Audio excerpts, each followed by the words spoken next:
Welcome to the deep dive. Today we're tackling a really urgent topic, the youth mental health crisis.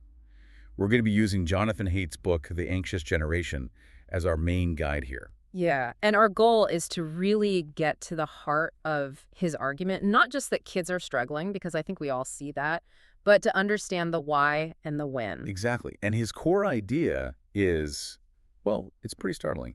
He calls it the great rewiring of childhood. It's this idea that between, say, 2010 and 2015, childhood fundamentally changed. It went from being play-based, rooted in the real world, to being phone-based, immersed in a virtual one. And the metaphor he uses for this is, honestly, it's chilling. He says Gen Z is the first generation in history to grow up as if they became the first generation to grow up on Mars. Right. Their whole environment, the entire context for development was just altered, and we're now seeing the fallout from that experiment. So let's start with that fallout, the data. You call this first part the surge of suffering. That's right. Because when you look at the graphs for anxiety, for depression, self-harm, it's not a gentle slope upwards. It's what researchers call a hockey stick curve. It's flat, flat, flat, and then it just shoots up. A hockey stick. And when does the blade of that stick point up? Suddenly, in the early 2010s, we see it across the US, the UK, Canada, Australia, all these different countries, same pattern, same time.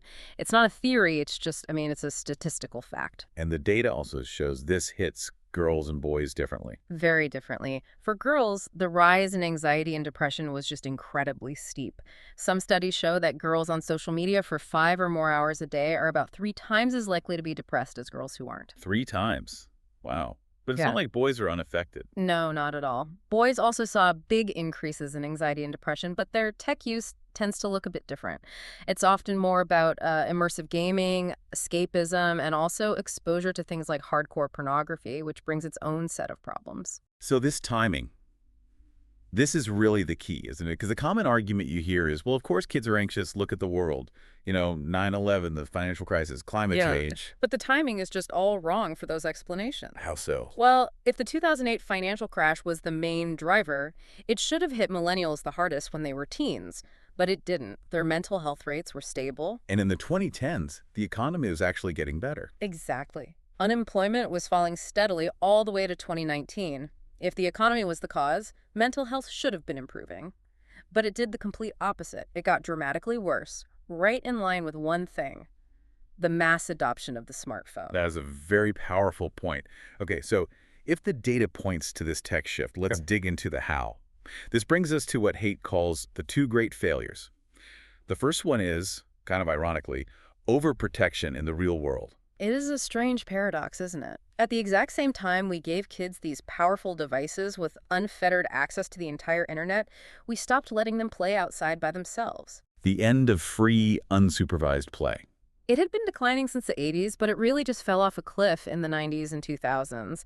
And this is where the idea of anti-fragility becomes so important. Explain that. Anti-fragility. Okay, so think of a kid's psychological immune system. For it to get strong, it needs exposure to small-scale stressors, little risks, minor disagreements, failures. Just like your muscles need tiny tears to grow back stronger. So by bubble wrapping them, by preventing every scraped knee or argument, we're actually making them weaker for the big challenges later. Precisely. Children are wired to seek out risky play, climbing things, going fast, exploring. They do it to master their fears. The goal should be to keep them as safe as necessary, not as safe as possible. So what does that overprotection do to a child's brain? You mentioned a defend mode. Right, so our brains have 2 basic modes. Defend mode is ancient. It's your threat detection system. It's anxious, cautious, on the lookout for danger. When kids don't get to build competence on their own, they get stuck in that mode. And they can't switch to the other mode. They can't easily switch to discover mode, which is what you need for learning, for curiosity, for growth. This culture of safetyism, where safety is the absolute highest value, it ends up trapping them in a state of chronic anxiety. Which creates this fragile foundation right before the second failure hits. Underprotection in the virtual world. Yes. The great rewiring itself. The fragile kids we created were suddenly handed a world to escape into.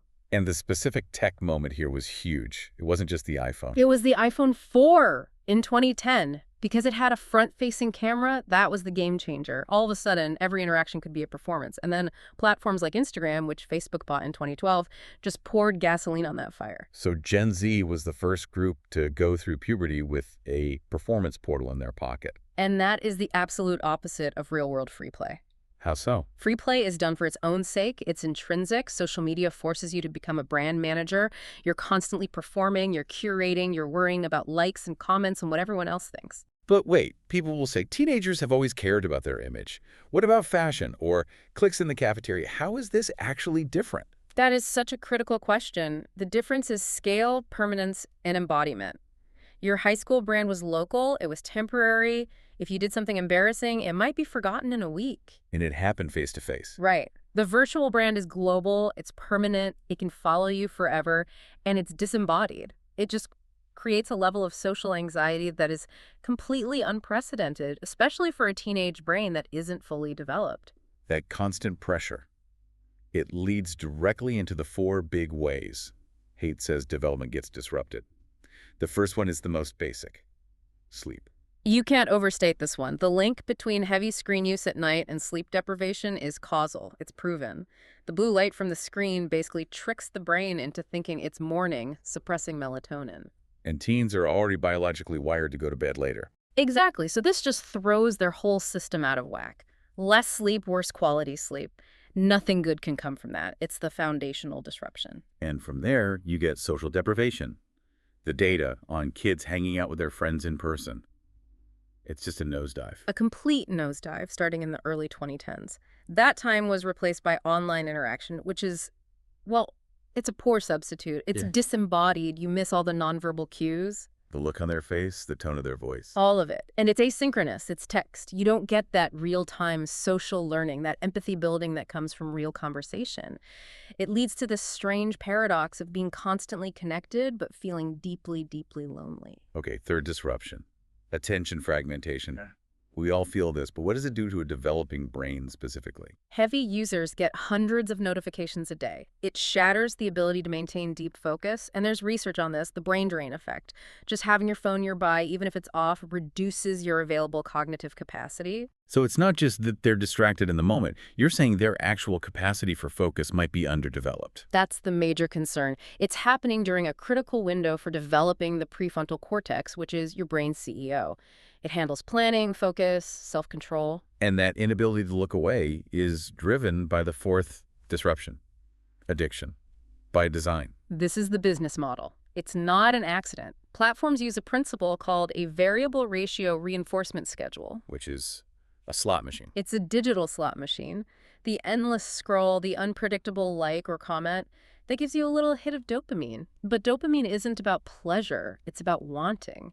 It drives the seeking behavior. It keeps you scrolling, looking for the next hit. And when you try to stop, The withdrawal is real. The symptoms are universal. Anxiety, irritability, insomnia, just feeling awful. The system is designed to be incredibly hard to quit. this all sounds pretty bleak. But the book is actually hopeful because it focuses on solutions. But it stresses they have to be structural. It requires collective action. Yes, this is not about blaming individual parents. It's a collective action problem. If one family says no smartphone, their kid is a social outcast.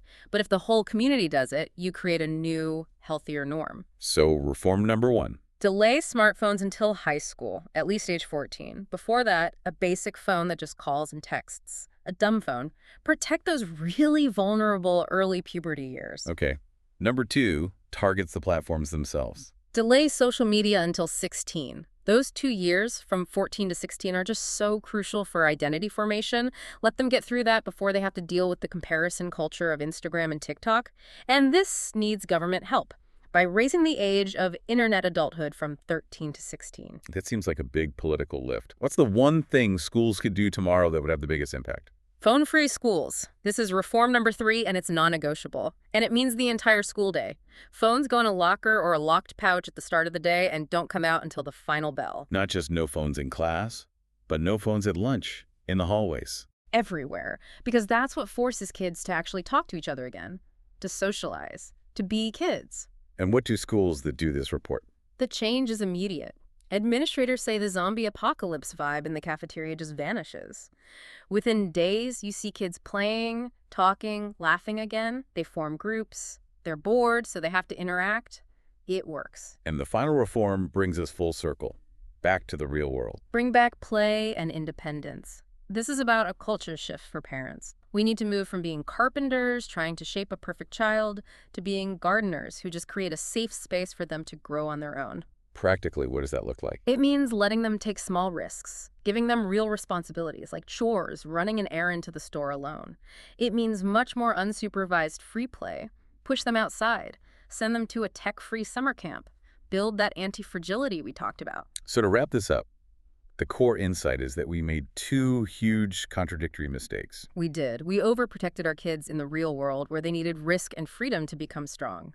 And at the same time, we underprotected them in the virtual world, where they were most vulnerable to addiction and exploitation. It was the worst of both worlds. A total failure to understand the developmental needs of a child. And the call to action from the book is not just to think about this. It's to speak up and link up. Yes. You have to find other parents in your community. Talk to your school's principal. You have to do this together. It's the only way to shift the norms. It all comes back to that central metaphor.